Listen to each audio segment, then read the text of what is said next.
You ask Tiger to solve. This deals with linear equations with one unknown. The final result is d equals 390. Let's solve it step by step. Group all d terms on the left side of the equation. Subtract 500 over 130 from both sides. Group the coefficients. Find the lowest common denominator. Multiply the denominators. Multiply the numerators. Combine the fractions. Combine the numerators.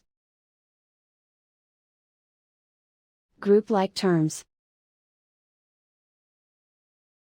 Combine the fractions. Combine the numerators. Reduce the zero numerator.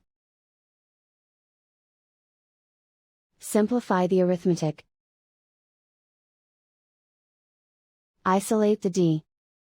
Multiply both sides by inverse fraction 130 over 1.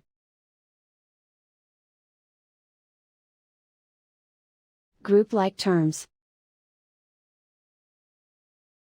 Multiply the coefficients. Simplify the fraction. Simplify the arithmetic. And so the final result is d equals 390.